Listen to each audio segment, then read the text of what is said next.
கைலாஷ் மானசரோவர் யாத்திரை 5 வருடங்களின் பின்னர் மீளவும் இந்த யாத்திரை ஆரம்பிக்கப்பட இருக்கின்றது. இது தொடர்பான முழுமையான தகவல்களை இந்த காணொலியில் பார்ப்போம். அனைவருக்கும் வணக்கம். நான் காளிமுத்து சந்திரன்.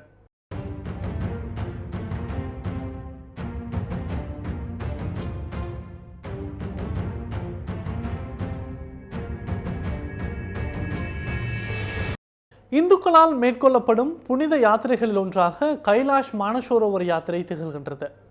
கைலாஷ் மானசரோவர் யாத்திரை என்றால் என்ன என்ற கேள்வி இந்த இடத்திலே உங்கள் அனைவரும் மனதிலும் எழலாம்.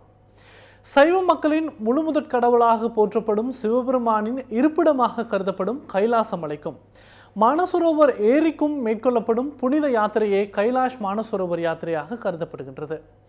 5 வருடங்களின் பின்னர் கைலாஷ் மானசரோவர் யாத்திரை நடத்தப்பட உள்ளமை சிறப்பம்சமாக அமைந்திருக்கின்றது. இந்த புனித யாத்திரை இறுதியாக 2020ஆம் ஆண்டு நடத்தப்பட்டிருந்தது.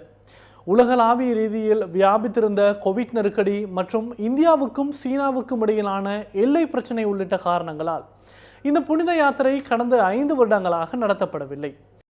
அதற்கமைய எதிர்வரும் ஜூன் மாதம் முதல் ஆகஸ்ட் மாதம் வரை கைலாஷ் மானசரோவர் யாத்திரை நடத்தப்பட உள்ளதாக இந்திய ஊடகங்கள் செய்தி வெளியிட்டுள்ளன.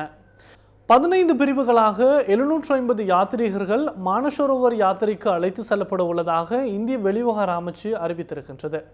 முதல் 5 குழுக்கள் இந்தியாவின் உத்தரகாண்டில் உள்ள லிபுலேக் கணவாய் வழியாகவும் எஞ்சிய 10 குழுக்கள் சிக்கிமில் உள்ள நாதுலா கணவாய் வழியாகவும் அழைத்து செல்லப்பட உள்ளதாக இந்திய ஊடகங்கள் தெரிவித்திருக்கின்றன. கடந்த ஜனவரி மாதம் இந்திய வெளிவிவகார அமைச்சின் செயலாளர் விக்ரம் மிஸ்ரி சீனாவுக்கு விஜயம் செய்திருந்த போது இந்த புனித யாத்திரையை மீள ஆரம்பிப்பதற்கு இரு நாடுகளுக்கும் இடையே இணக்கம் காணப்பட்டிருந்தது. கடந்த நவம்பர் மாதம் பிரேசிலின் ரியோ டி ஜெனிரோவில் நடைபெற்ற G20 தலைவர்களின் உச்சி மாநாட்டிலும் இது தொடர்பில் கவனம் செலுத்தப்பட்டிருந்தது. அதற்கமைய இந்திய வெளிவிவகார அமைச்சர் கலாநிதி சுப்பிரமணியம் ஜெய்சங்கருக்கும் சீன வெளிவிவகார அமைச்சர் வாங் ஈயுக்கும் இடையிலான சந்திப்பின் போது இந்த புனித யாத்திரையை மீள ஆரம்பிப்பது தொடர்பில் கலந்துரையாடப்பட்டிருந்தது. அத்துடன் கடந்த டிசம்பர் மாதம் இந்திய தேசிய பாதுகாப்பு ஆலோசகர் அஜித் தோவால் மற்றும் சீன வெளிவிவகார அமைச்சர் வாங் ஈக்கு இடையில் பீஜிங் நகரில் நடைபெற்ற சந்திப்பின் போது இந்த புனித யாத்திரையை மீள ஆரம்பிப்பது தொடர்பில் இணக்கம் காணப்பட்டிருந்தது. இவ்வாறான பின்புலத்திலேயே கைலாஷ் மானசரோவர் யாத்திரை மீளவும் ஆரம்பிக்கப்பட உள்ளதாக அறிவிக்கப்பட்டிருக்கின்றது.